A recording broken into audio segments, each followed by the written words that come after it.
Good evening. Seeing that it is 7 p.m., we will call tonight's November 13th, 2018 meeting of the Noblesville Common Council to order. It's great to see such a great group of people joining us tonight.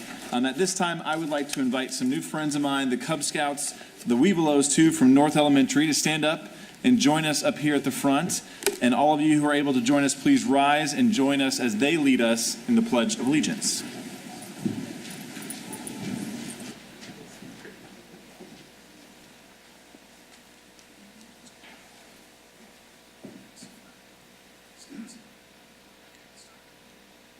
Allegiance to the flag of the United States of America and to the republic for which it stands, one nation, under God, indivisible, with liberty and justice for all.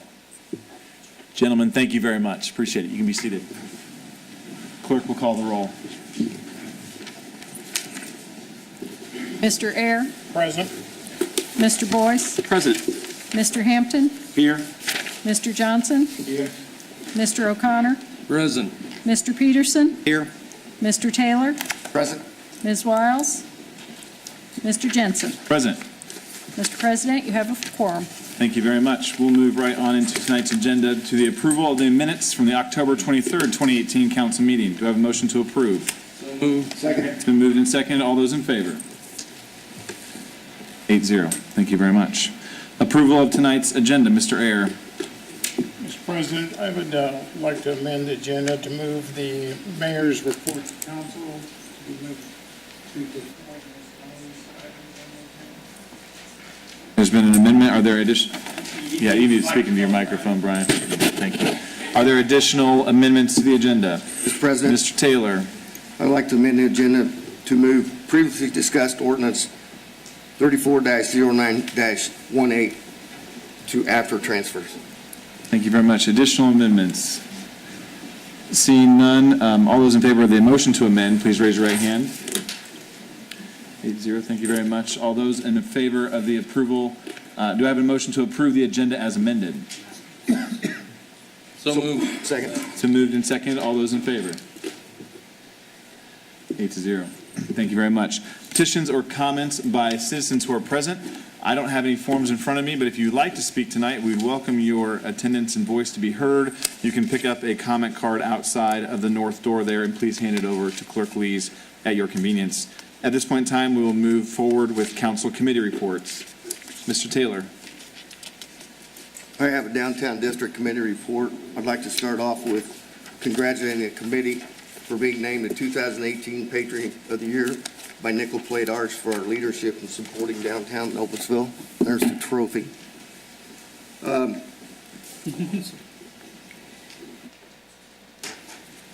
Downtown district met October 30th, and we had several items on the agenda. The first one was a report on downtown district funds, expenditures, and remaining funds. Mr. Cook reviewed the expenditures for 2017. He stated the budget expenses for 2017, a balance of $134,482.40. He noted so far for 2018, items budgeted was $454,152. As of this time, we've only budgeted, and council's only approved $80,000 of that, but we do have a couple of recommendations for tonight's agenda. Street light orders and repaints, that's one of the things that's coming up tonight for funding. We will be turning all the street lights in the downtown district, as we've talked about before, to black. We will be repainting 50 lights out of 106, and that 106 may grow a little bit. There's a little talk on what Duke Energy owns and what we do. So that'll be roughly almost half of them. We will be, if approved tonight, repainting those will be painted and after the holiday decorations are taken down. The current poles can be taken down, repainted, and replaced during the winter. With that being said, some of the bases will have to be replaced, which will have to wait for warmer weather. probably in the spring. And then we will be ordering 50 more lights to be purchased this winter for installation in the spring as well. And as I just said, the ones on Logan Street west of the White River, some of those are owned by Duke. We've reached out to Duke, and hopefully they will accommodate us with replacing them in black. We've also reached out to NDOT for our signal lights poles that are aluminum now to hopefully cooperate with them to get those painted black as well. Benches, bollards, waste containers will be repainted. And then we have some wooden benches that are about 20 to 30 years old. They need to be replaced. Some of those have memory plaques and can be transferred to new benches. There was some discussion concerning wooden benches with custom metal work. It was decided that those benches would be offered to the honorees to keep. Mrs. Wiles spoke at a Sunriser Kiwanis Club one morning last week, and they suggested maybe we could do something, since we're doing black, if we could throw some gold in downtown somewhere. So we'll bring that up to the next committee meeting. We had a report on Seminary Park. Mr. Bennett distributed handouts of the budget, the latest design of the park. He stated a band shell has been added and the marquee entrance has been moved to the southwest corner of the park at 10th and Division Streets, which will be entering our district downtown. He stated light post fixtures will be black to match the downtown color. He also stated the park will serve as a southern gateway to downtown. He noted there is a possibility the city would receive a community development block grant to help fund the park for improvements. And then, as most of you know, we had an intern named Samantha Fee, and while she was here, she reached out to at least a dozen possible grant donations from businesses to also help with park funding, and Mrs. McGill offered to help for grants from the Indiana Arts Council. As I said earlier, full council approved the $80,000 for alley activation. That'll be happening this spring, and we also, in next year's budget, added $50,000 in funding the nickel plate arts in 2019 to help support our downtown as well. We also talked about the new parking garage, Levison, and also had some discussion on Kirk's Hardware, parking lot behind Kirk's Hardware, how we can maybe revamp that and present a better streetscape for downtown. New parking technology, Mr. Cook stated Parking Task Force will schedule a meeting to discuss new technology, new signage that could be color-coded for parking lots. Public safety repair, most of you know we've got a brick ribbon around the public safety building that's been stamped. It's been repaired several times. The recommendation was to redo the cement and do something with our star brick. They came to this committee to ask for funding of that, which is not really a maintenance, it's more of a beautification. So we will probably decide on that and bring back to this council for funding out of the downtown budget. Downtown streetscape master plan is finished. Everyone was given a copy, and I will see that the council members get a copy too for reference to discuss and maybe pass. I don't know if we get it passed this year, but early next year. The committee decided to do a walk around town first of spring like we usually do every year to see what maintenance we might need to work on and put on the agenda. And our next meeting will be December 11th at 3:30. Mr. Taylor, any questions of Mr. Taylor? Seeing none, additional council committee reports, Mr. O'Connor. Mr. President, thank you. The Finance Committee met November 8th. Lively discussion, as always, in the Finance Committee. We did discuss one project that the Economic Development Committee had recommended. We provide some assistance from an abatement perspective. We reviewed that project and concurred with their recommendation. I don't believe that's on the agenda this evening, but it should be forthcoming in the not-too-distant future. The only caveat we added to that was an ILP would have to be pulled by June 1 of 19 in order for that to become effective, but we'll see that on a future agenda, I'm sure. Talked about funding for major street improvements and establishing separate funds and how might we do that. We didn't come to a final conclusion in that discussion, but there'll be more conversation on that matter. Fiscal year-end actions, we discussed some of the things that will need to be done before the end of the year, some of which are seen, some of the transfers that are occurring on this agenda this evening aren't necessarily tied to year-end, but there'll be more things coming forward. There's also a matter on the agenda this evening regarding the controller's ability to make budget-neutral transfers for year-end budget purposes to bring funds that may be negative to the black. So we'll have more conversation about that later this evening. And the staff is working pretty diligently on just trying to continue to bring the accounts in the line and working with the department managers to make sure that dollars are being taken and spent out of the right accounts, and I think that'll be ongoing, but they're making progress in that regard. And the claims were reviewed and come to you with a favorable recommendation. Thank you very much, Mr. O'Connor. Any questions, Mr. O'Connor? Seeing none, additional council committee reports? Seeing none, we'll move on to the approval of claims. Do I have a motion to approve the claims? So moved. Second. It's been moved and seconded. All those in favor? 8-0. Thank you very much. Moving right along, previously discussed ordinance 31-09-18. Council to consider ordinance 31-09-18, an ordinance annexing approximately half an acre at 10998 Greenfield Avenue. Ms. Yelton.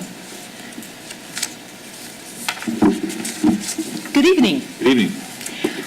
This item before you is again a voluntary annexation. It is located basically at Greenfield Avenue. It was annexed in, or is requesting annexation into the city limits because there was the extension of a sanitary sewer, which is a requirement. With that, I will ask if you have any questions. Additional questions of Ms. Yelton? Seeing none, do we have a motion to approve? So moved. Second. A lot more specific than that, clerk, please. Yes, I had a feeling. Try that again, Mr. O'Connor. I tried. I'd move to approve previously discussed ordinance 31-09-18. Is there a second? We're doing 31. 31-09-18, correct? Yes. It's been moved and seconded. This will be a roll call vote.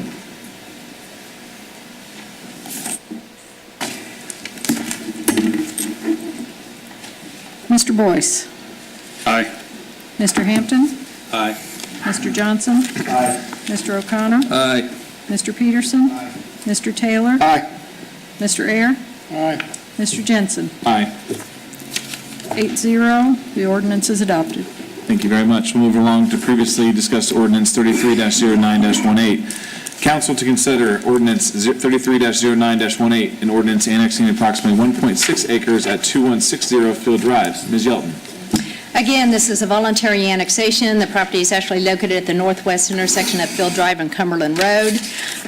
There has been a building permit issued for the construction of a new single-family dwelling. Again, they will be connecting into the sanitary sewer system, so therefore, they did propose a voluntary annexation. Great. Additional questions for Ms. Yelton? Mr. Ayer. President, I move to approve ordinance 33-09-18. Second. Been moved and seconded. This will be a roll call vote.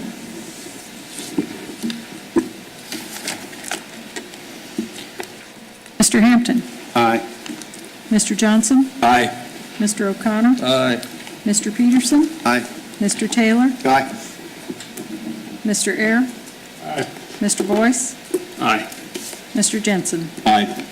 8-0, the ordinance is adopted. Thank you very much. Moving right along. Previously discussed ordinance 41-10-18. Council to consider ordinance 41-10-18, an ordinance annexing approximately 3.5 acres at 10201 East 191st Street. Ms. Yelton. Again, this is a voluntary annexation. The property is located on the south side of 191st Street. It is approximately 700 feet west of State Road 37. There is an existing single-family residence on this property. They did go through the Plan Commission to subdivide this property into 2 lots. They propose to build a new house on the vacant lot, and again, they will connect into the sanitary sewer. Questions of Ms. Yelton? Seeing none, do we have a motion to approve? Mr. President, Mr. Taylor? I'll make a motion to approve 41-10-18. Second. Been moved and seconded. This will be a roll call vote. Mr. Johnson? Aye. Mr. O'Connor? Aye. Mr. Peterson? Aye. Mr. Taylor? Aye. Mr. Air? Aye. Mr. Boyce? Aye. Mr. Hampton? Aye. Mr. Jensen? Aye. 8-0, the ordinance is adopted. Thank you very much. Moving right along. Previously discussed ordinance 42-10-18. Council consider ordinance 42-10-18, an ordinance annexing approximately 380 acres in the 3,500 to 5,000 block of State Road 32 east and west of Promise Road as amended. Ms. Yelton.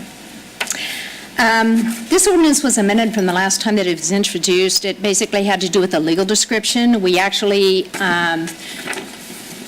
advertised a legal description that was larger than the area that we want to actually annex. The property that was originally a part of this ordinance was located north of 181st Street, basically on the east side of Promise Road.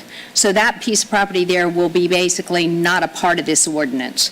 Again, the property is fronts along State Road 32. It is adjacent to Presley Drive, and basically takes the property to the, also to the east, about 80 acres to the east of Promise Road. Wonderful. Additional questions from Ms. Yelton? Seeing none, seeing that this ordinance was amended, I need a motion to amend the ordinance as presented. President, Mr. Ayer. I'm sorry, Mr. O'Connor. Sorry. Sorry. did you confuse us? I'm good by- at voice recognition. I apologize. I would move to amend previously discussed ordinance 42-10-18.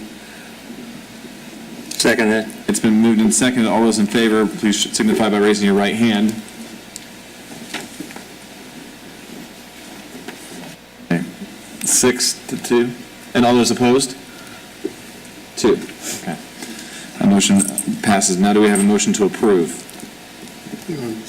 No, I'm sorry. Would you like to discuss that, Mr. Ayer?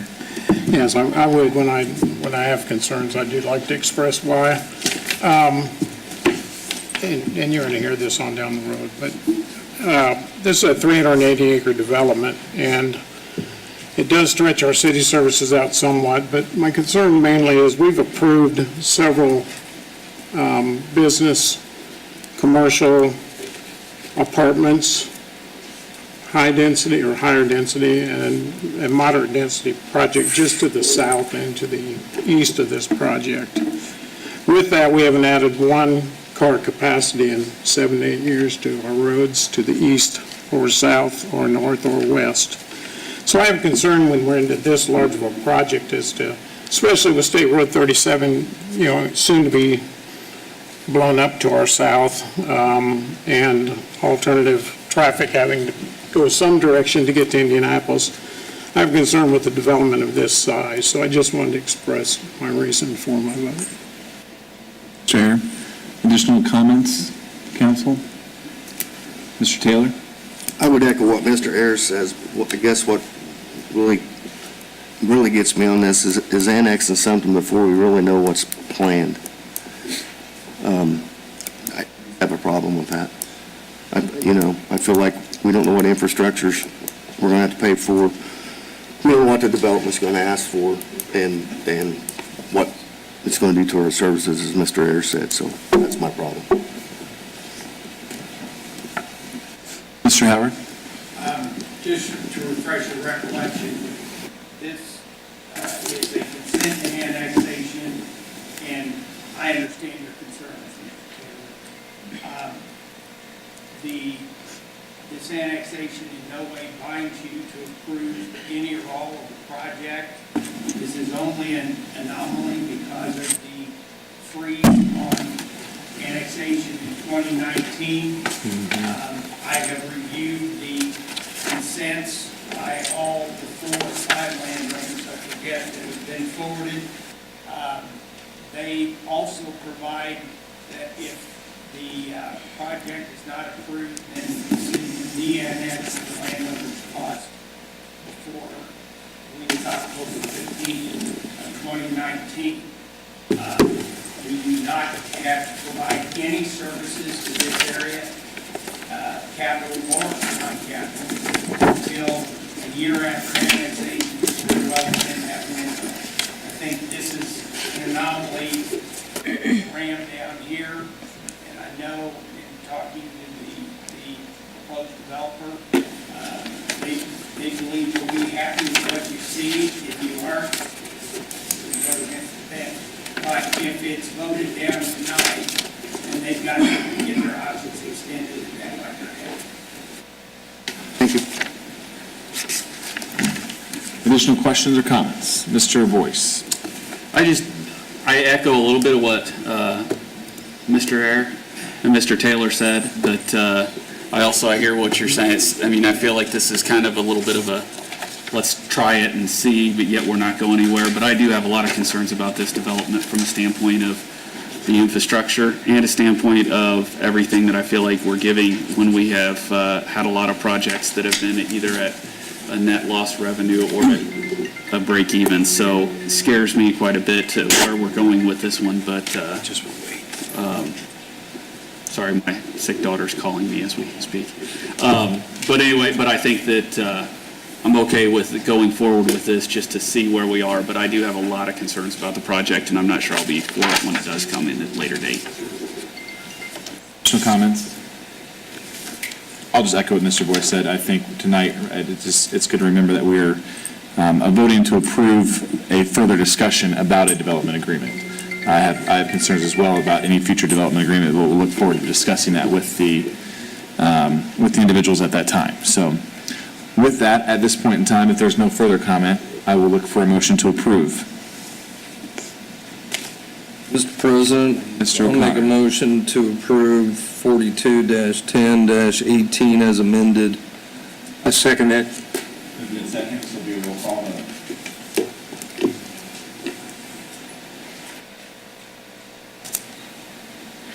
Mr. O'Connor? Aye. Mr. Peterson? Aye. Taylor? Nay. Ayer? Hey, Mr. Boyce? had to Oh, he step stepped out. I'm sorry, I didn't see that. Mr. Hampton? Aye. Mr. Johnson? Aye. Mr. Jensen? Do we want to wait?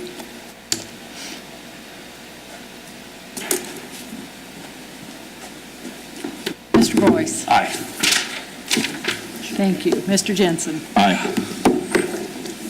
6 aye, 2 nay, the ordinance is adopted. Thank you. Thank you very Thank you. much. Appreciate you being here tonight. Moving on, new ordinances for discussion, 44-10-18. Council to consider ordinance 44-10-18, an ordinance concerning public records requests for the city of Noblesville. Motion to introduce. Second. Been moved and seconded. Clerk, please. Sorry, I'm multitasking here. In recent months, we have looked into buying software for public records requests, and a couple different things were going on at the same time here. Our volume of public records requests has got to the point where tracking it is becoming difficult. We felt software would be a good idea. And at the same time, a colleague enlightened me that we could deny public records requests that are purely of a commercial nature. Data mining is getting to be a problem, and it is in the statute that if we pass an ordinance, we can do that. In the meantime, as I'm looking into the software, It's been our practice to charge for copies that we make a public records request. This is all laid out in the statutes, perfectly allowed. But I could not find where we had an ordinance anywhere. It's been our practice to do it for many years. So this is just aligning our practice with the statute.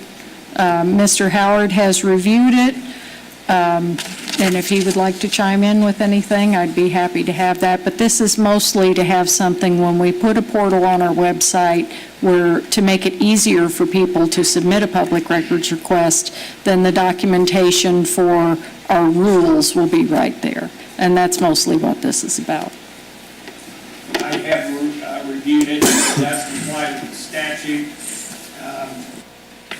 It also has a provision concerning if it is used for commercial purpose, we could, and we can prove it, we can deny them access to commercial data for up to 10 years. It is kind of, it's become very abusive, all these that come to our office.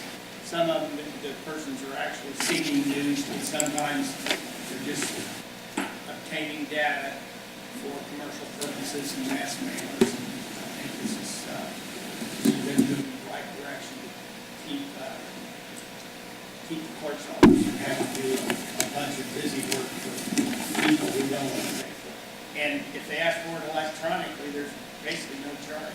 Right, if it is already in an electronic form, we have it laid out that there is no charge because you're making a few clicks and you're emailing it. I would request, because I've been trying to get this started for a couple months and getting this in place is delayed, that if you so choose, if we could pass this on first reading, I would appreciate it. Other questions of Ms. Lees? Just a quick comment. Mr. Ayer? You know, this is not a cost prohibitive thing. It's a very inexpensive. I've had things copied at the county before, and it costs more dollars for those copies. So I don't think it's hindering anybody's ability if they really feel there's an importance to have that public records request. And so I think it's a good thing, and it might cut back on some of the busy work that somebody's just fishing for. So. Additional comments? Seeing none, there is a request to waive the rules and pass this on first reading. I'll entertain a motion to do so. So moved. Second? It's been moved and seconded to waive the rules. All in favor of waiving the rules, please raise your right hand. 9-0. Welcome, Ms. Wiles. Thank you, Mr. President. At this point in time, then we will entertain a motion to approve. Mr. President, Mr. O'Connor. I'd move to approve ordinance 44-10-18 as submitted. Second. It's been moved and seconded. This will be a roll call vote. Mr. Peterson? Aye. Mr. Taylor? Aye. Ms. Wiles? Aye. Mr. Ayer? Aye. Mr. Boyce? Aye. Mr. Hampton? Mr. Johnson? Aye. Mr. O'Connor? Aye. Mr. Jensen? Aye. 9-0, the ordinance is adopted. Thank you. Moving along with new ordinances for discussion. Ordinance 46-11-18, council to consider ordinance 46-11-18, an ordinance for the change of zoning from FH and R1 to R2 for property at 11002 East 166th Street in Noblesville Township. Motion to introduce. It's been moved and seconded. I'll take the second one as well. New ordinance 47-11-18, council to consider ordinance 47-11-18, an ordinance for a change of zoning from FH and R2 to R2 FH PD for approximately 21.84 acres at 11002 East 166th Street in Noblesville Township. Motion to introduce. It's been moved and seconded. Good evening, Ms. Asherman. Good evening. This property is located 166th Street, Union Chapel Road. Sagamore Golf Club is right across the street to the south. The petitioner is requesting a approval of a plan development. While the property is 21 acres in size, more than 11 acres of it currently is in the floodplain for Stony Creek. So one of the requests that they are making is to remove a portion of the property from the floodplain. Sorry, I should be able to say that word. And you can see from this drawing, it's 1.4 acres. There's a small sliver here, and then this portion here. What that allows them to do is their 27 lots that they have currently, parts of 16, 17, 18, and 19 are in the floodplain. They felt very strongly about staying under the density for the R2 subdivision as well. They did not want to request an R3. To do that, they needed at least 9.4 acres of this property that was not in the floodplain to meet our density requirements for R2. So they have made the request to rezone the portion along 166th Street to R2 PD, and the back area would remain FH PD. The rezone request to have it removed from the floodplain is because of a requirement in our Unified Development Ordinance that states for anything to be removed from the floodplain and for a cut and fill operation to happen, they have to seek approval specifically from the council before they complete that. One of the regulations in our ordinance states that for every cubic foot of fill that they put in to remove property from a floodplain, they have to remove 3 cubic feet of material from the floodplain it's called compensatory storage, and they are proposing to comply with that requirement. Basic subdivision stuff, it's a 27 lots subdivision. They're currently proposing it as a custom home subdivision with written architectural regulations that mirror the architectural regulations that staff currently has going through the process that's currently on hold. The lots would be 10,800 square foot lots with an 80-foot lot width. For those of you that have been around for a long time, those are similar to our R2 standards from 2000. One of the changes that the petitioner is proposing is actually a minimum home size of 3,500 square feet. I know most of the subdivisions we have seen recently asked for a reduction in the minimum home size, which is 2,400 square feet. They're actually asking to set it higher at 3,500 square feet. The proposal does come to you with a positive recommendation from the Plan Commission, but as Mr. O'Connor can attest, it does come with a recommended condition that the petitioner install a passing blister on 166th Street. The current request is they're showing the XL decel lanes on the north side of the street, and they're not showing, and their ordinance actually recommends a waiver of the passing blister on the south side of 166th Street. It is the position of the city engineering office as well as planning department that passing blister should go in. There are actually 5 intersections on 166th Street that do not currently have the passing blister. They may have the XL decel lane. They do not have the passing blister.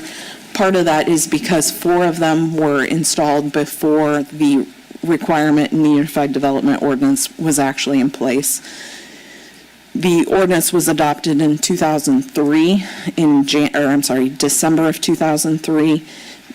The developments Highlands at Stony Creek, Sagamore, and Stony Ridge all predated that date, and so they were all installed without the passing blister. But Plan Commission did send us with a recommendation just with the condition that the passing blister needed to be installed.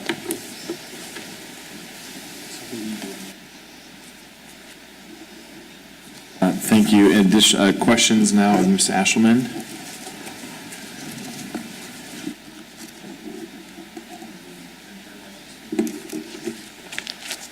Stewart? Name and address for the record, please.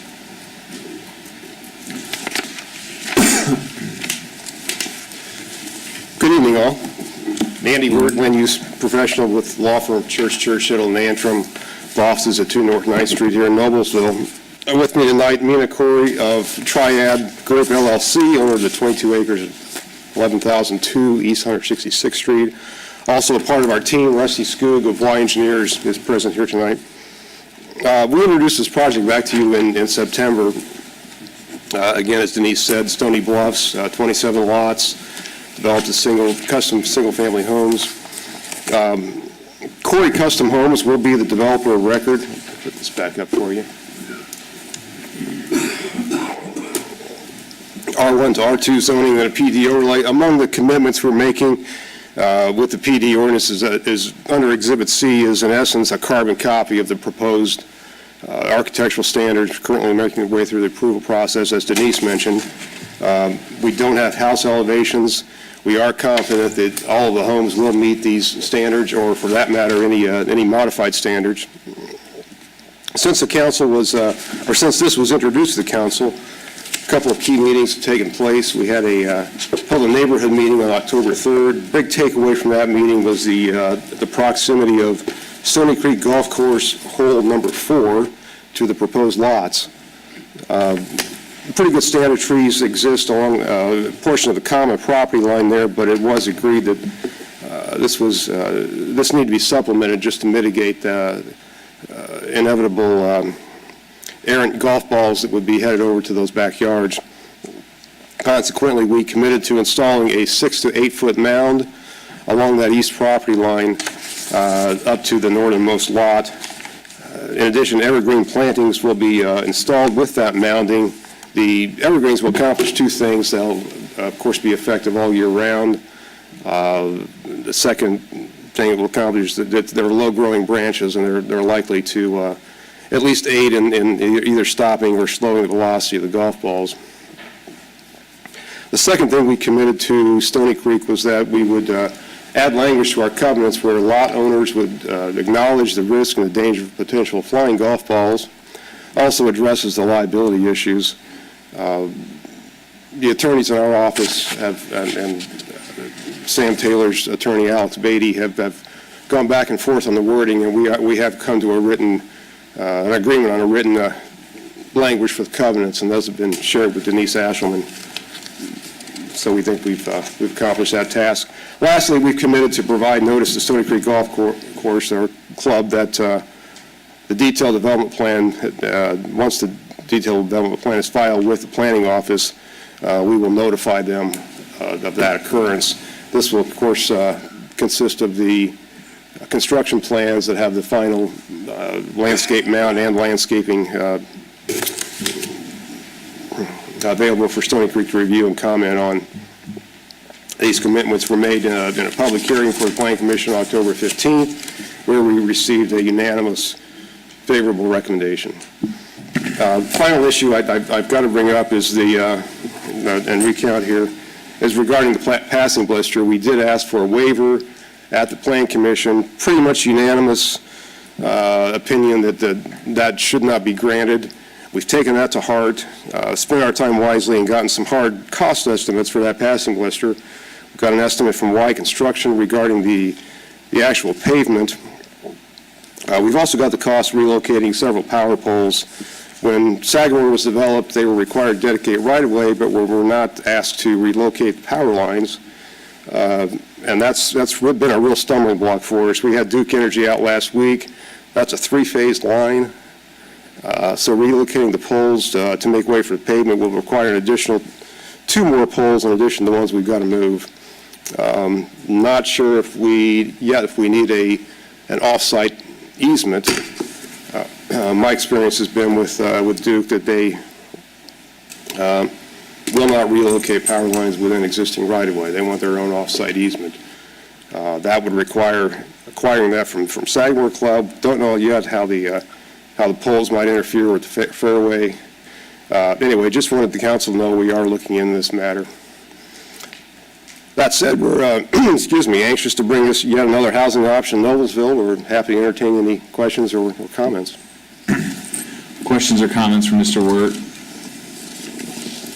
Mr. Hampton? Mr. President, when we were here last time, we talked a little bit about potential concerns for public safety as far as one access in and one out. Have you had any discussions, or maybe Denise, with the city public safety about that concern? Not specifically, it's not been brought up. We did, this did go before Tech Committee. Typically, I think it's 100 lots that the fire department gets a little nervous about. It's just one in and one out, or one entrance in and out. Purely a number thing, not accessibility, not turning radius, things like that could be a concern. Again, we meet the standards of the fire codes and the subdivision code, so, All your streets will be built city spec streets. yes. Okay. Thank you. Wiles? Mr. Wirt, you talked about updated plans with landscaping plans. Will we have that before our next meeting to be able to see the changes there, especially with the buffering against Stony Creek Golf Course? That's going to be more of a construction plan item. I don't know that we can get it accomplished in 2 weeks, although if you really want to see that, we can put Rusty to work overtime if you like. I think it's important that we make sure that that's included in this ordinance when it's coming. We understood it to be a condition of the Plan Commission, and quite frankly, it's a liability thing, I think, for us as well. Mr. Ware, I'll just note, and you brought it up, and the planning department has mentioned it about the passing blister. I think I would certainly support their recommendation. You did a nice job kind of dancing around a little bit there, but moving forward, you did a very nice job with that. I think that with the increase in the neighborhoods that we're seeing there to the east, as it starts to develop to the east, the street is 166 will continue to be a thoroughfare, as well as you can speak to that with it being your district and your neighborhood for that matter. I think that's really important that we take a look at that. That needs to happen, in my opinion, going forward. So I would certainly support the planning department and others who made that recommendation. So, Mr. Johnson? Looking at the drawing, I think the only concern that I want to have is that the fire department has been consulted on the width of the streets and the parkability, one side, both sides, whatever it is, as far as getting in and out, since there is just the one entrance, and that the turnaround at the end of both circles is substantial for the fire department. I'd just like them to sign off on that, so.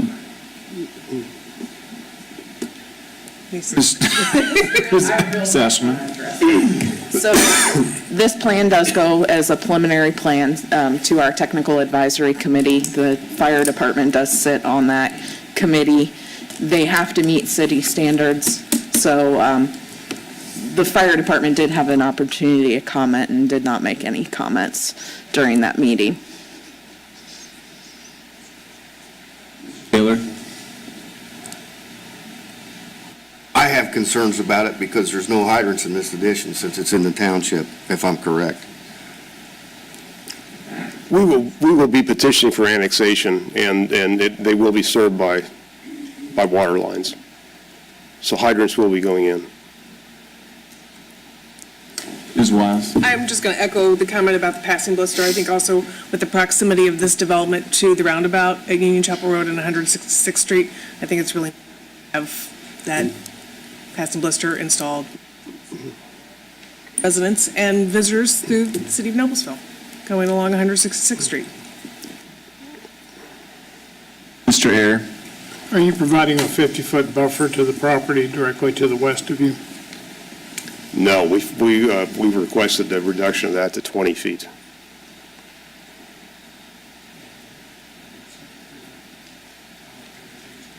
I'm a firm believer in that buffer yard. And there is a residence to the west of you. Also, the landscaping, I think, does need to be a part of this package along with the signage they're going to use to the entrance to the neighborhood. Aesthetics you're going to use with that. It shouldn't take it shouldn't take them too long to draw us a pretty picture. I've got a pretty picture. I see it here, I don't see any signage to it, and I don't know that there's any landscape into There you go. Well, why didn't you And show I'm us sorry, that? that's And I don't see, Ask and you shall receive. I don't see the of Noblesville underneath Stony Creek Ridge. But I'm sure you can add that. The Behind bushes- shrubs, but they need to be trimmed. Thank you. Mr. O'Connor? I would just echo what's been said about the passing blister. The Plan Commission was unanimous, I think, in that regard. I think from a safety perspective, I think there's a reason why it was put in the UDO in 2003, and as Ms. Wiles stated, the proximity to that roundabout is such that, and I play the Sagamore Golf Course on a number of occasions, and I see the traffic going up and down, and it's increasing, and I like this project. It's really well thought out, so I'm supportive of it, but we've got to have that passing blister, and it's not cheap, but it's unfortunately where it is, and there's a lot of traffic through there, and I don't know what the traffic counts are today, but I'm sure they're just going to double over the next 5 years, so I don't think there's really any way around it from a safety perspective, so just to kind of reemphasize what the Plan Commission's thoughts were. Mr. Ayer? Mr. O'Connor, was the neighbor to the west at all concerned, or was he at the Plan Commission? I saw the neighbor to the west this afternoon, actually, and he didn't really have any objections, but I can reconfirm that. Well, I mean, he was notified, and so I assume he was notified. I actually spoke to him on the phone prior to us even filing this. He was invited to the neighborhood meeting and obviously with the notice to the Plan Commission, so. But he didn't show up at the plan, or he didn't speak at the plan? No, I didn't. Okay. So he's, as Mr. Ward probably has talked to him, said he'd spoken with him. Thank you. Additional comments from Mr. Ward?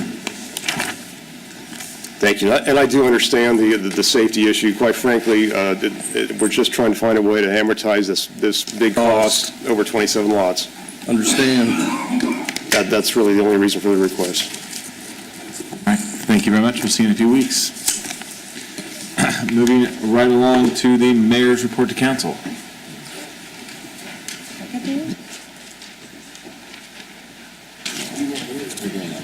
Thank you very much, Mr. President, members of council. My report is short. We do have a guest, which I'll introduce momentarily. Was able to give my annual State of the City speech on the 31st, Halloween. Thanks for being there. And we have a lot going on in the city of Noblesville, which we're very proud of. We celebrated or had our employee benefits fair on the 8th, a week ago, with the opportunity for our employees to learn about the benefits that we do provide. We're very proud of what we do provide our employees, and certainly proud of our employees as well. But it was important to let them know, again, how great a place it is to work. I'll say it that way. We did have a Veterans Day celebration on Sunday. It was very well attended. It was a little chilly, but nonetheless well attended. And also just announcing the fire department is now accepting donations for the Christmas drive, Christmas food and toy drive that has been going on for many, many years. As you know, they serve 120 plus families within our city, so anything we can do, all of us, to prompt that would be great.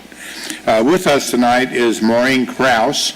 Maureen is head of the Indy Partnership, part of the Indy Chamber, but it insisted it's the Indy Partnership that we know as a regional organization to attract companies to the region, Indianapolis, beyond.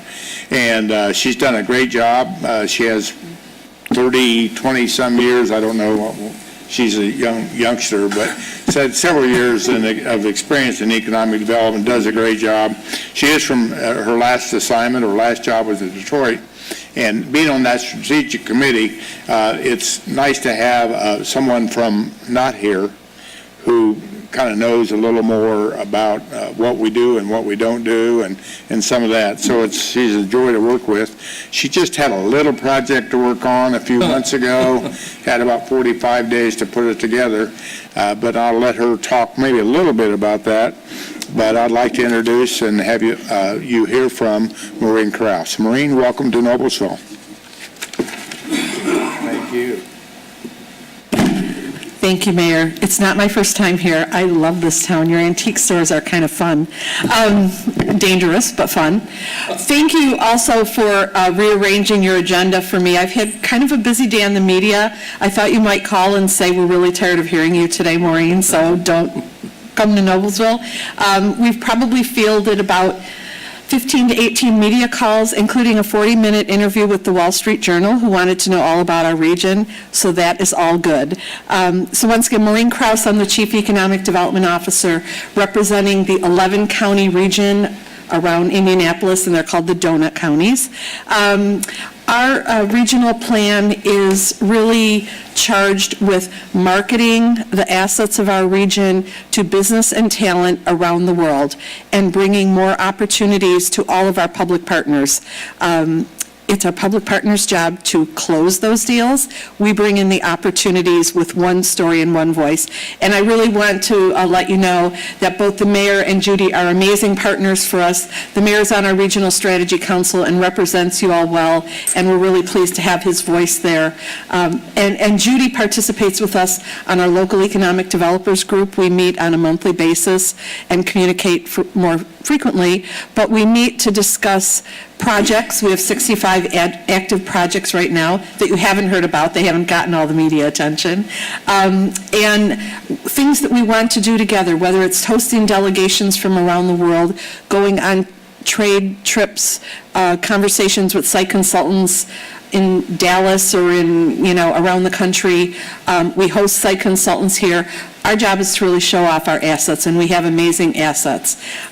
So there was a project announcement today that we did not win. You were an active participant in that, so thank you. We did really well on the Amazon project, and I couldn't be more proud that when we reached the top 20, we were confident that we should be there. It was a surprise to many people, which was a little added media bonus for us when people are like, we got to find out what's going on in that region. We didn't think about them. That, to us, is just a tremendous boost for telling our story.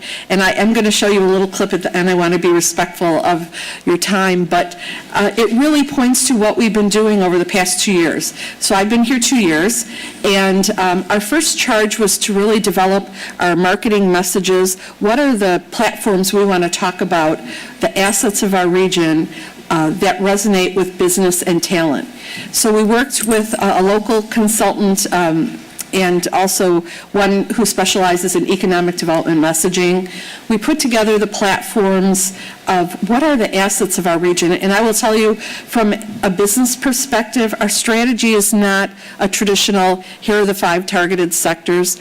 It really is talking overall about technology, because it's so strong for our region, but how is it supporting and growing our traditional strong sectors here, like advanced manufacturing, like agriculture, like life sciences. That's the real story of this region, that we've been able to infuse technology into traditional sectors, which will position us well for the future. Going forward, you're going to hear a lot about talent attraction, because keeping talent is really critical to any company to grow and survive. Not just the big ones, but the 2-person operations, the 50-person retail operations.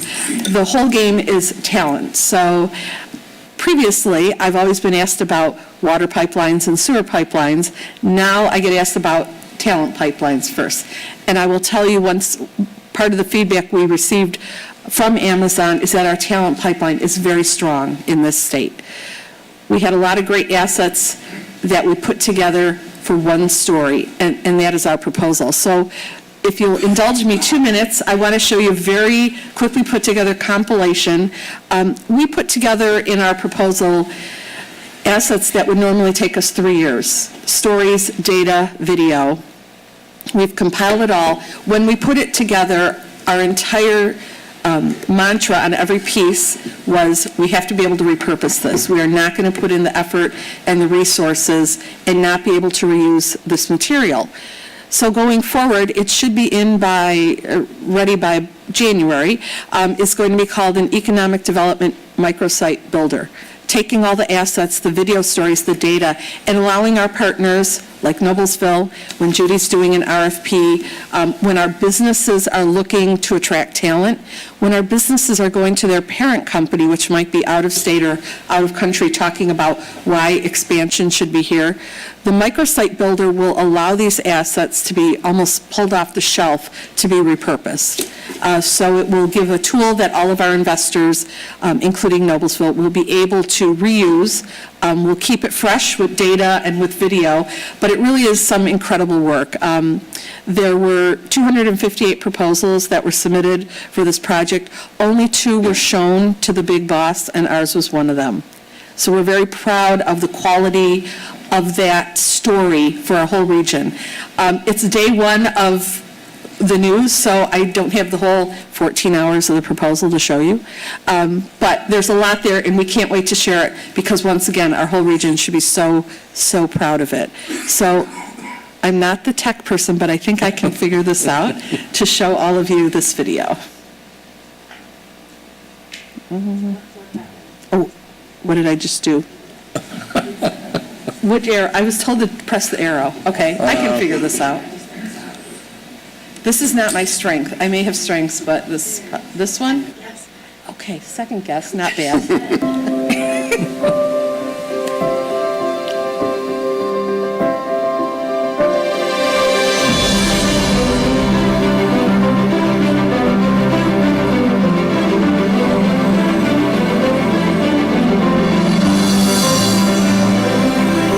I think once people come, they want to stay. I think the exact target acquisition by Salesforce really kind of put the stamp down that here is one of the largest and most successful software companies in the world with their second largest location here in Indianapolis. We've been able to hire really top-tier talent across the board, from engineering to customer success to sales folks, and I attribute a lot of that to Indianapolis and really helping us foster a culture and an environment where people want to live here, they want to be here, they want to make an impact on the community. And we do have the talent. We have a great feeder system with our universities, and I think that's another big piece. When we bring people from the globe to Indiana, they love it. They love the downtown, they love the family experience, they love the energy of Indianapolis. We embrace all different culture because diversity is vital to innovation. That's the value we really embrace. So I went to Penn State University for my undergrad degree. Long story short, ended up in Mississippi, worked there as a web developer, decided I wanted to come to grad school, and found IUPUI's new media program, and that's what brought me to Indianapolis. It's like living in a big, small town. You have the amenities of city life, culture, arts, theaters, food, nightlife. At the same time, I can afford to live in a 3-bedroom suburban home. When I talk to my friends about Indianapolis and describe it as this cosmopolitan European city, they're not sure what to think until they actually experience it for themselves. The architecture, the walkability, the energy and vibrancy, and it's right here nestled in the Midwest. What is good for the whole benefits the individual parts that make up that whole. And again, I think that just speaks to a little bit of how Indianapolis is built and kind of the psychology that we have as a community. I thought RIFRA was literally a blip on the screen for us. We went through it really quickly, and I think it truly galvanized the really good people in the city. Indianapolis is an incredibly business-friendly environment. We've enjoyed the support of state and local governments over many, many years. I think the spirit for collaboration has never been higher between public and private sectors here in Indianapolis and the greater Indiana. Most recently, this past legislative session, the state has established a $250 million fund over 5 years that will be used to further invest into the next generation of innovative companies.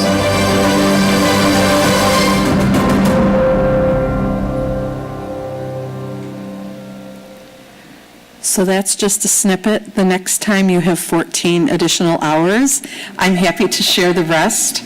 But we will be repurposing that. And once again, it's all full of data and stories. The talent story we're strong on.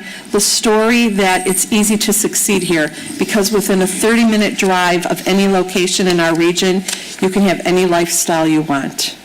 And that's when we talked about all of the regional assets for lifestyle. So once again, just a snippet. We are so grateful for your partnership. This is one of the things we're proud of, our communities like Noblesville, that we can offer that high quality of place for business and for talent. And would be happy to answer any questions, or you can always get to me through Judy and the mayor, or call me direct. But thank you once again. Any questions at this time? See none. Thank you again. Thank you. Thank you. Come back. Yeah. Thank you. Two things, and I apologize, but for the time. A young man was on there, the guy in the plaid shirt, Ben Pippinger, Noblesville graduate, son of Dr. and Sue Pippinger. I noticed him at the strategy meeting, and you highlighted it, she highlighted it, so that's even better. Also, the Amazon asked them, where's all the strife in Indianapolis? Because many communities, regions, you got state versus local and all that. We don't really have that, and we're blessed. I mean, not that we all agree on everything, certainly, but again, we're just blessed. I don't mean to pat government ourselves on the back, but, we all do get along and collaborate very well, and that was a big point. So with that, are there any other questions of me? Questions of the mayor? Thank you. Thank you very much. Appreciate that. Moving on to miscellaneous number 1, council to consider acceptance of conflict of interest declarations. Mr. Peterson. I have 3 conflict of interests. We have been the architect for the Parks Department for several years. They have a project coming up, the office expansion. I'll let them give you the details, but we worked through the budgets, and they're ready to go to contract. We have another one that was, we just had a client sign a contract for a project out in the corporate campus, which will come before this board. So I went ahead and signed, I got on a roll, sorry. And then we had, the third one was a project that has been approved. It will probably, it's changed enough, the storage buildings at, I can't remember the intersection now, but the storage buildings will probably come. Road. And yeah, they have changed enough, they'll probably come back before this board. Any questions of Mr. Peterson in the conflict of interest? Seeing none, I'll entertain a motion to accept the conflict of interest declarations. So moved. Second. It's been moved and second. All those in favor, please raise your right hand. 7, 8. Thank you very much. I should abstain. Yeah, you probably should abstain from your own conflict of interest. So, yes. Conflict of interest under conflict of interest. Okay. Moving along to miscellaneous number 2. Council to consider a development agreement with Jackson Development LLC for the northeast corner of 146th Street and Promise Road. Good evening, Mr. Howard. Good evening. Initially, this project's come for the Finance Committee and the Economic Development Committee, and it's changed a little bit, but not very much since you've seen it, and we will highlight those changes.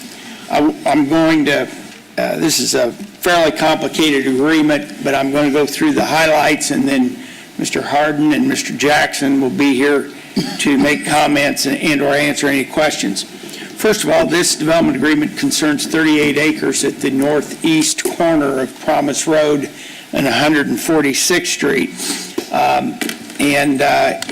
The proposal is that there will be approximately 200 acres of office flex, which is the existing zoning, and approximately 80,000 square feet of retail commercial, which is the existing zoning. And so the zoning will not be changing, the underlying zoning will not be changing on this from what it was in its initial corporate campus designation.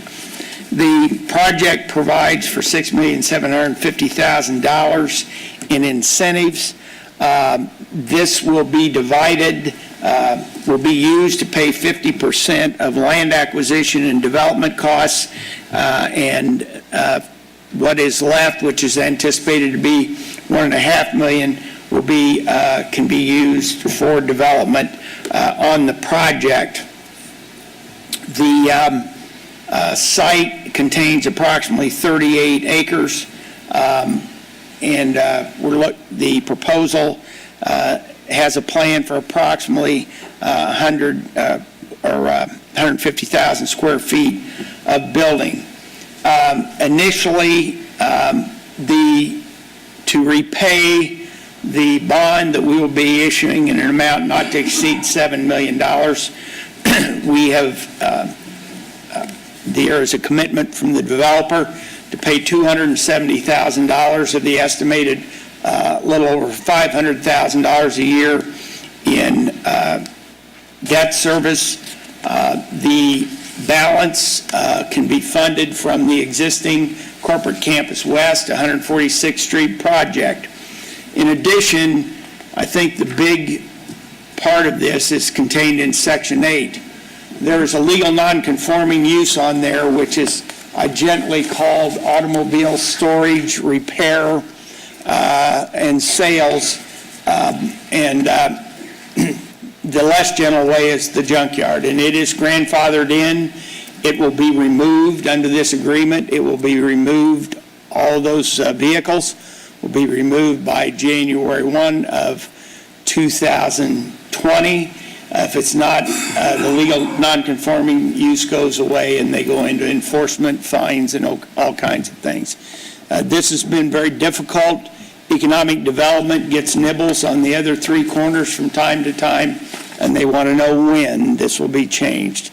So this is, there's two good things about this agreement. One, we're getting rid of the non-conforming use, and secondly, we have a developer who has a record in our community, Carter Jackson, if you're familiar with the community health development on the south side of 146th Street. That's his development. We will be, to issue the bonds, we'll be creating a new 146th Street Central District, which will include the four parcels on the four corners of this, and we anticipate growth of the other corners. The taxpayer payments will begin in May of 2022, and that sounds like a long ways away, but when you figure you're doing site development in 19, your first buildings come out of the ground in 20, they're not assessed till January of 2021, and the bills don't come due. So we will be using excess TIF from the Corporate Campus West to pay the interest on the bonds, thereby not getting capitalized interest on the bonds.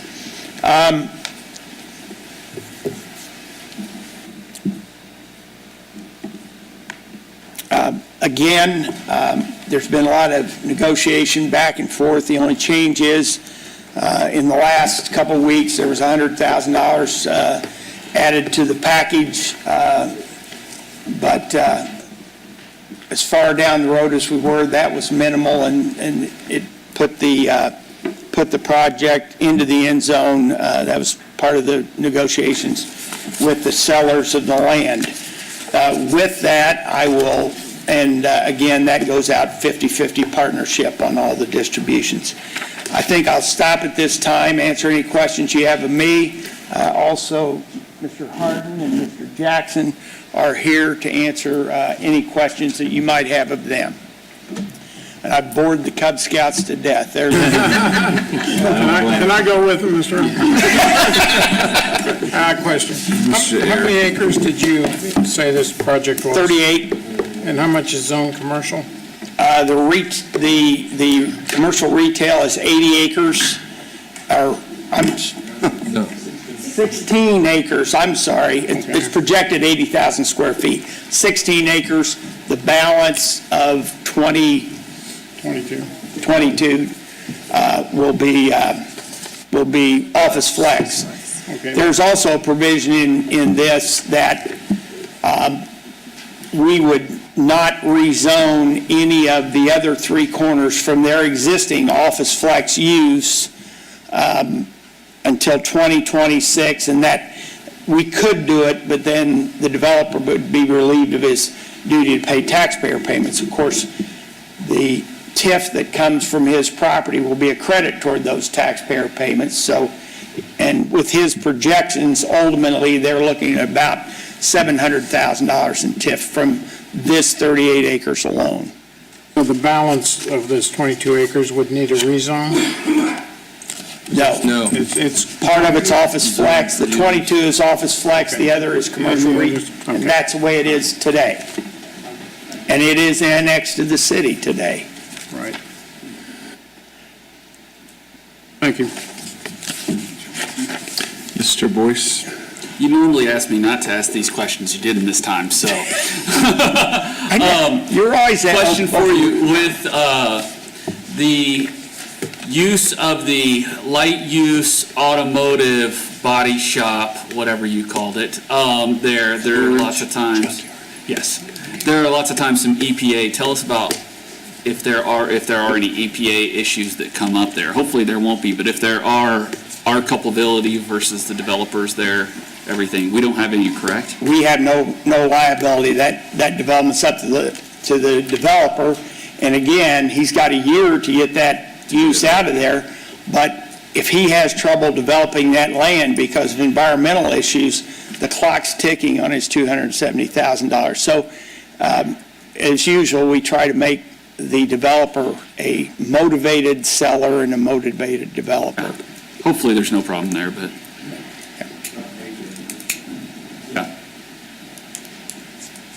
Any other questions of me? I just had one, Mr. Hampton. Just to clarify in my brain, that Section 8, there aren't additional costs. That's all part of that bond to get that. It's their problem. It's part of the development costs. They have the amount that we've designated to the construction fund, Land Act, site development, construction of new buildings. We'll match them 50-50 until the money runs out. Thank you. Some questions, Mr. Howard? Seeing none, Mr. Harden, would you like to come speak? And Mr. Jackson, Mr. by Jackson the way, as well. for those of you that have not. Thank you very much. Good evening, Mr. President, members of the City Council. For the record, my name is Steve Harden. I'm a partner in the law firm of Fager, Baker, Daniels, and with me tonight is Carter Jackson. And Mike did a wonderful job of giving the background, but Carter was here maybe 10 years ago or so. We were working with the city to develop the community hospital campus there at 146 in Cumberland. So that was one of Carter's first projects here in Noblesville. We're really pleased to be back here and working on the redevelopment of the junkyard. As Mike said, you probably couldn't pick a better redevelopment opportunity to be able to make not just a transformative difference for this corner, but for the 360 acres that are around that intersection, because that has been a real drag on that. So on Carter's behalf, we're just really thrilled to be here. Appreciate, Mike, all your work and effort on this. Judy Johnson, thank you so much for all your work. Jeff Spalding, Steve Cook, Mayor Kitzler, we wouldn't be here without your leadership, and all the members of the City Council that spend a lot of time and energy working through the process. We thank everybody for that. The hard work is right ahead of us. So we're looking forward to be able to move forward, and we appreciate your consideration tonight. Thank you very much. Some questions or comments? Mr. Jackson, would you like to speak, or are you good? I'm good. Okay. Don't borrow trouble, as my mom always said. I should say thank you for getting us here and all the help that it's taken to get us here. No questions. Just a comment, Mr. President. Yes. The Finance Committee vetted this on a couple of occasions. There was quite a bit of discussion, as Mr. Harden has articulated, but I think given the long-term view here of the development possibilities at this intersection, I mean, this $31 million in new AV will be certainly a great boom compared to what's there today, but looking forward down the road, that opens up four corners at a heavily traveled 146th Street that, frankly, we can use that future development, and I think this will kind of kick that off. So the Finance Committee was favorable on the development agreement that you see. The tweaks that were made were somewhat de minimis, so at the end of the day, I think what you see here, we were all we were in agreement with what you're seeing here, so with that, I'm going to make a motion to approve miscellaneous number 2. Second? Nope. I'll make a motion to approve the development agreement with Jackson Development LLC for the northeast corner of 146th Street and Prums Road. Second. So moved and seconded, this will be a hand vote. All those in favor, please signify by raising your right hand. 9-0. Thank you very much. Appreciate it. Moving along to miscellaneous number 3. Council to consider resolution RC-20-18, authorizing certain appropriate transfers for year-end fiscal administration. Mr. Spalding, good evening. Good evening, Mr. President, members of the council. Jeff Spalding, CFO and Controller. This is the first of 5 items that I have before you. They're all fall into generally the same lane, but the distinction with this item is that it's maybe a little bit more of a conceptual item, whereas the others are very specific, tangible fiscal actions. Again, framing this up, you've got the resolution in front of you, but framing it up, the primary intent here is an issue you hear me talk about all the time, which is fiscal transparency, best practices with regard to financial management and accounting. And so what this resolution basically says is that it's allowing the controller at the approval of the council to, as we're closing out the fiscal year, if we identify that there are certain elements of departmental budgets within a fund that are, the expenditures properly accounted for are running in excess of the available appropriations, that appropriations previously approved by the council can be reallocated within the fund to ensure that every budget is in balance at year end. And I think the couple most important things about this resolution are, first of all, it says that the only things that can be executed by me with regard to this are appropriation transfers that are fiscally neutral. Again, no overall increase or decrease in previous appropriations approved by the council. Another thing that's important about this is that it provides this authority just one fiscal cycle at a time. I designed it that way, so this is for 2018, doesn't carry forward. It would be the type of thing I would come back to you each year seeking your authority to do this. And then the last thing about it that I would say is that the goal here with this type of resolution, from my perspective, is to actually use it as little as possible. I mentioned this in the Finance Committee. The idea would be that hopefully you would have your budgeting practices so well honed that ultimately you would get to a point where you would not do any of these types of year-end transfers. But even in the best of circumstances, there are always unusual situations, and I won't bore you with examples, but just from prior experience, there are always unusual situations that come up near year-end, too late to run a normal appropriation transfer resolution through the council before closing out the accounting year. So that's what this is needed for. So with that, I'll entertain any questions, but it's pretty much fiscal transparency. Thank you, Mr. Spalding. I have a quick comment regarding this. I fully understand that these transfers are all revenue neutral. However, does this authorize you at any dollar amount to make these transfers? It does, and we discussed that in the Finance Committee, that at least initially, I think it's important that we don't put a specific max dollar amount on it, just because, as you folks all very well know, with all of the accounting process and structure changes that I've made, I wasn't sure what a good max number would be, frankly. But yes, right now, it basically says those amounts could be at any level. But the other thing about this resolution, Section 2, is whatever I do, I have to bring back to council. So you'll be able to see what they are, and that was another reason why I did this on an annual basis. If for some reason you feel like, hey, I didn't like the way that went, then we can tweak it for the next cycle and identify new or different limits. Sure, and I absolutely respect that point. I don't think we are in the interest in the business of nickel and diming you and having you come before us for all this, but I do think that there probably would be some comfort, in my opinion, as we continue to be as transparent as possible, to put some sort of dollar threshold, because even, like I said, even though it is revenue neutral, as the fiscal body of the city, I think it's important for us to see some of those larger transfers go through. So I would ask my fellow council members if they agree with that statement, that I think there should be a threshold amount put in place where it would have to come in front of us. Mr. Taylor? Is this equivalent to the departments coming back for a transfer? A transfer, but not an additional appropriation. It's only. That's what we used to do, so this guy's taking that step, if I'm making sense.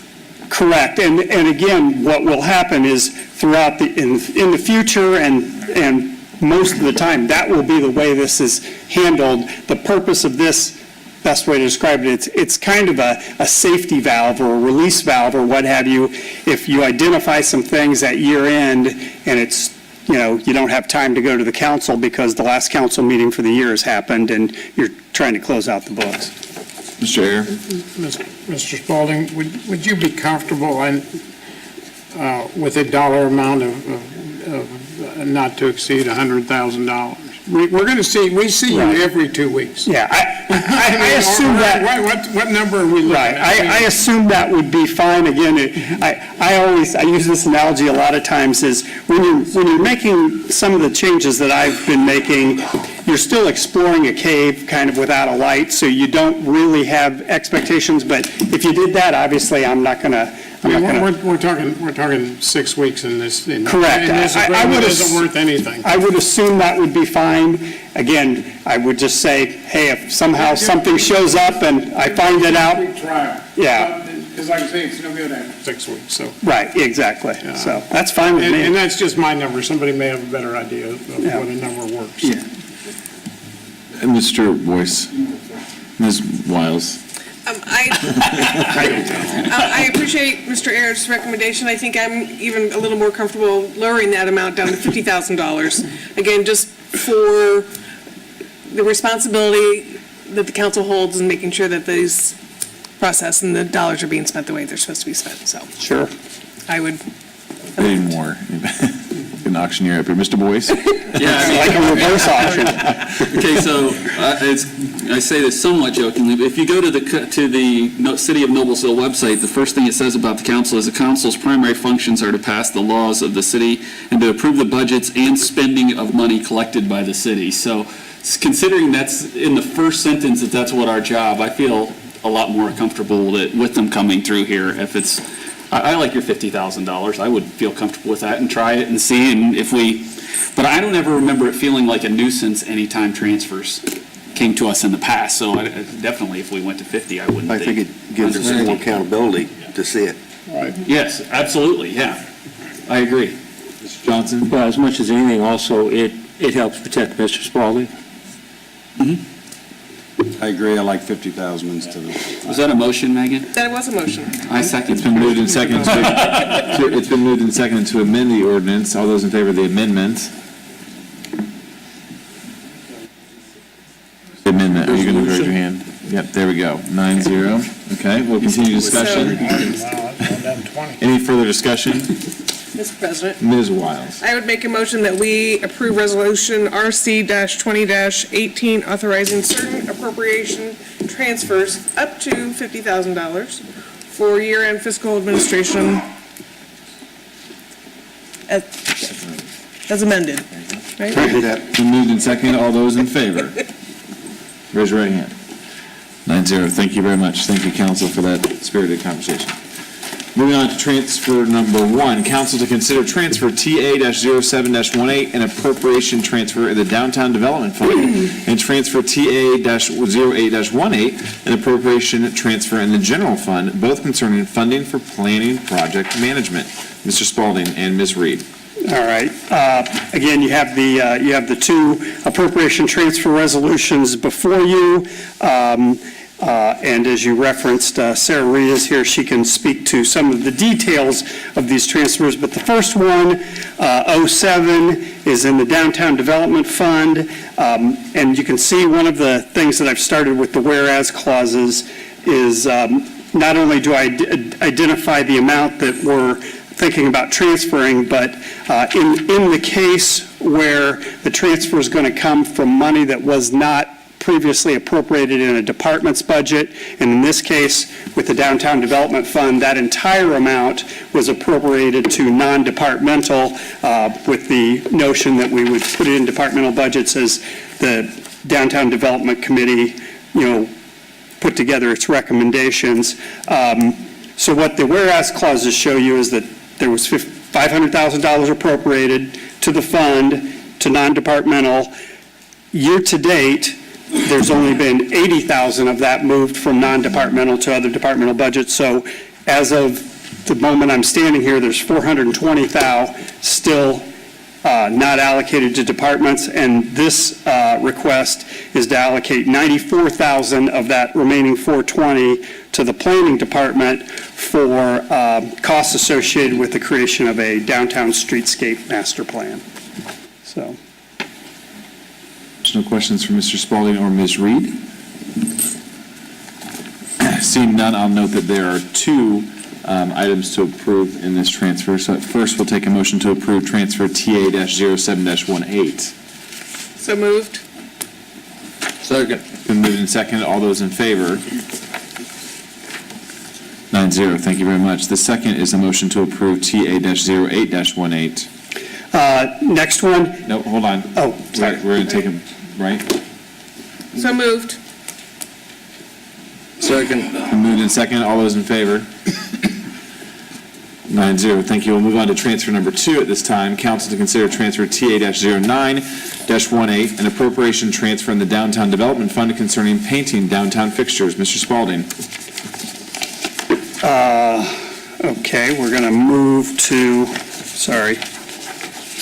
On to paint. Isn't that?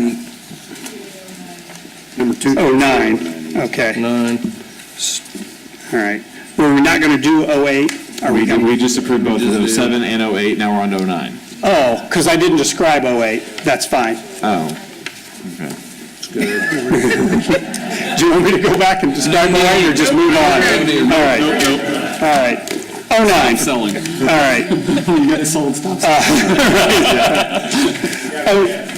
Yeah, 09, I guess the relevant issues here are, again, it's out of that same downtown development fund that I referenced. For as we stand here, $420,000 is available, although we just approved about moving $94,000 of that. What's unique about this transfer request is that the actual project that has been recommended by the Downtown District Committee to be funded from this source has a total price tag of about $335,000. That's referenced in the whereas clauses. But in working with the street department, there's the expectation that only $15,000 of that would be expended by year end. So you don't need to appropriate the entire amount. We'll seek that appropriation next year. So this is to provide them the money to do what they think they can execute and get paid before year end. Questions of Mr. Spalding? Seeing none, we can entertain a motion to approve. So moved. Second. Oh, I move approval of transfer TA-09-18. Moved and seconded. All those in favor? 9-0. Thank you very much. Moving on, transfer number 3. Council to consider transfer TA-10-18, an appropriation transfer in the general fund concerning computer server maintenance. Mr. Spalding. All right, this one is probably the neatest and simplest one. It's actually a reallocation of funds within a departmental budget, not even moving from non-departmental into a department's budget, and it's for the IT department, and Essentially, what's going on here is that their original plan going into 2018 was to add staff to address server maintenance issues as the city's IT needs grow. That additional staffing was approved within the 2018 budget, and later in revisiting the issue, they've decided the best approach is to outsource that service, and so they wanted to move a portion of the money that had been budgeted for personal services to pay for a staff person down into contractual services, and that's what this does, and Misty Shearer is here to answer any questions if you do have questions about the underlying issue. Sure. Questions, Mr. Spalding or Misty? Seeing none, I'll entertain a motion to approve.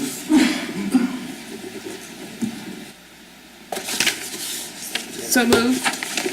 I gotta read it off. I make a motion that we approve transfer TA-10-18. Second. Moved and seconded. All those in favor? All those in favor down there? Oh, sorry. There we go. 9-0. Thank you. And moving on to transfer number 4. Council to consider transfer TA-11-18, an appropriation transfer in the general fund concerning preservation of council minutes and records. Mr. Spalding. All right, and this is one where we're moving funds from the non-departmental general fund contingency reserve, again, funds that have already been appropriated, into the clerk's budget for an expenditure that has been considered and reviewed and approved by the council, but the budget has not yet been adjusted to reflect it in this $17,000 cost. Wasn't anticipated in their 2018 budget at the time that budget was approved over a year ago. So this just addresses that need, and the clerk had, I think, some illustrations to share with you to show what the $17,000 has paid for. Thank you, Mr. Spalding. I actually get to come around here. I wanted to show you a few. Do you need to give your name and address? Getting witty.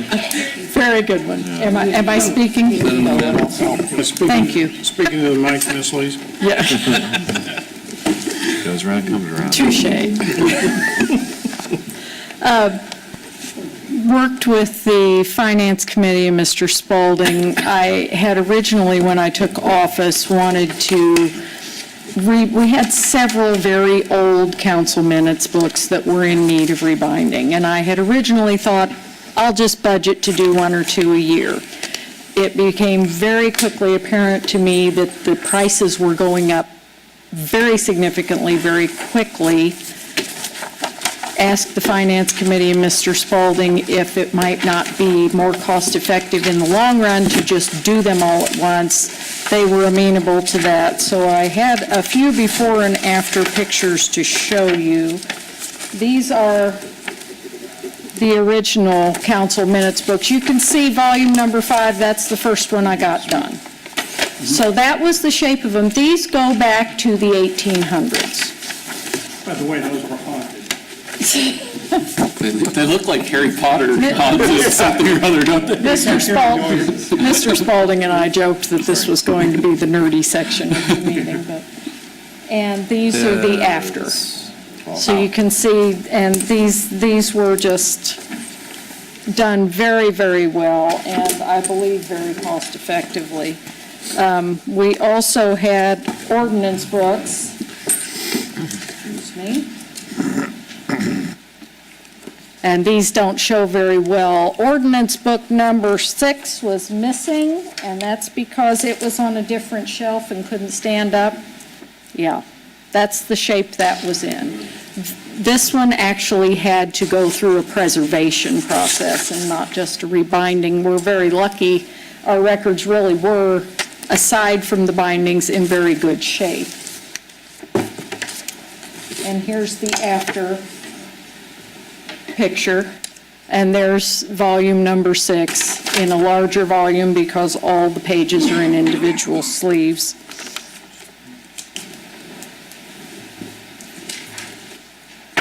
And just a couple more. There's a before picture. Also, that's my old phone that didn't have as good of a camera. You didn't pay for it. You didn't pay for a phone out of 17. And here's the new phone. You notice volume 18, 19, and 20 were still in really good shape, so we did not have those rebound. But you can see the difference in the ones that were rebound. And just to give a full accounting, here's the old phone bad picture, but this is our Board of Works minutes books, which started in 1939, and they're really still in very good shape. So I thank you, the Finance Committee and Mr. Spalding for their cooperation in helping me get this done. It won't need to be done again for many, many, many years, and I sleep better at night knowing that our books are more preserved. And thus ends the nerd moment of the meeting. Thank you very much. Any comments or questions of Ms. Lees or Mr. Spalding on transfer number 4? Mr. President? Mr. Hampton. Just wanted to thank Ms. Lees for her concern and care for the records that you could probably just kept them the way they were and the rest of us wouldn't have known it. So thank you for your care and your concern for not only the history, but for the cost and trying to find the best prices. So thank you. Thank you. Mr. O'Connor. Mr. President, I would move that we approve transfer TA-11-18. Second. It's been moved in second. All those in favor? 9-0. Thank you very much.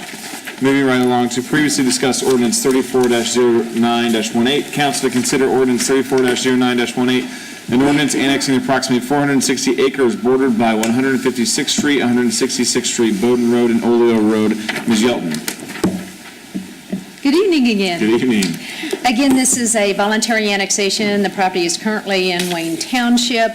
It does contain 460 acres, again bounded by 156, 166 Bowden Road and Oleo Road. At a previous council meeting, you did approve the fiscal plan, so this is the actual ordinance annexing it into the city limits.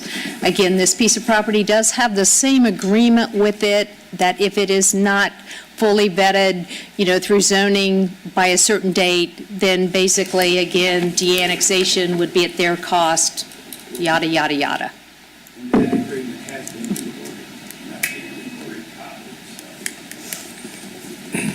Thank you. Thank you. Other comments or questions of Ms. Yelton? I'm not going to voice all my same concerns, but I will add this project would probably be the largest project the city would see since Noble West, if I'm not incorrect. Howard? Or the town center. But it also even further stretches our infrastructure out and services out into an Any additional comments? Mr. Taylor? I just have the same concerns as we had earlier. Additional comments? I'll comment, like I said earlier. I look forward to discussing the development agreement that's down the road, but tonight I'm comfortable moving forward with the annexation with all the conditions put forth. With that, we can entertain a motion to approve ordinance 34-09-18. Mr. President, Ms. Wiles. I would make a motion that we approve ordinance number 34-09-18. Second that. Moved in second, so we roll call vote.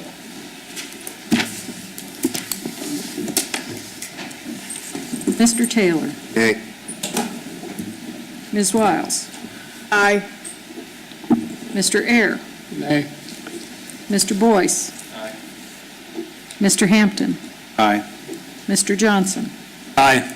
Mr. O'Connor. Aye. Mr. Peterson. Aye. Mr. Jensen. Aye. 7 aye, 2 nay, the ordinance is adopted. Thank you very much. Thank you, Ms. Yelton.